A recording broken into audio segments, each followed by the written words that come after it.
Interesting weekend of football. Every game had its own feel and flavor, and we have some coaching moves as well. Two of the jobs have been filled.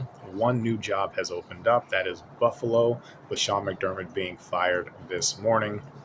I did predict that this could happen at the beginning of the year, and I said it again in the podcast last week.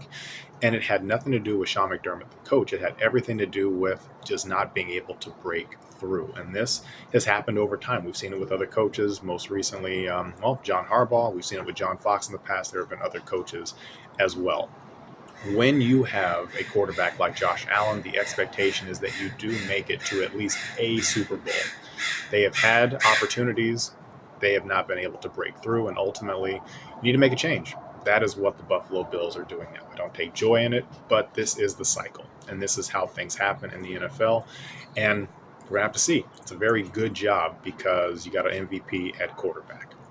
Moving on to the Atlanta Falcons, Kevin Stefanski, a two-time Coach of the Year, has been hired. And I say the two-time Coach of the Year part because so far with the Giants and the Falcons and the hires that they made, every coaching cycle has trends. This year's trend seems to be getting coaches who have done it before as head coaches. And if that is where we are going, that's certainly going to make the rest of these hires very interesting. I think the Falcons do have a lot of work to do. It's an interesting hire, and we'll probably try to break down all of them after they are done, hopefully in a couple of weeks. Falcons still don't have a general manager. Matt Ryan is running football operations as the president, so they still have a little work to do.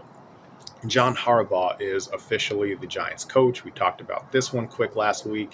It wasn't official, but there was no reason to think it wasn't going to get done. These coaching contracts often get hung up on the years, the length of the contract, not necessarily just the dollars, but the offset language in which if a coach gets fired, what is their obligation to A, look for a new job, and B, how much are they going to get paid if they do find another job? So there's some quirks in how these contracts are done because coaches themselves are not unionized. And then also it's about personnel and who's going to be controlling what. All that stuff gets built into the contract, but that is all hashed out. John Harbaugh is the head coach of the New York Giants. The last one, Green Bay Packers. And this one is going to get some mixed reactions, but Matt LaFleur staying right now, that is the right decision. If you are going to change coaches, you need to have a viable upgrade. The Packers clearly did not have a viable upgrade. Matt LaFleur has been successful, and always you can get out from these coaching contracts if things do not go the way. You're just going to have to pay some money. We don't usually get a lot of information on how these contracts are written, but Matt LaFleur staying, I believe that's the right decision. So a lot of stuff. We'll keep track of it as best as we can. As always, like, subscribe, and engage. We will get you in the next one.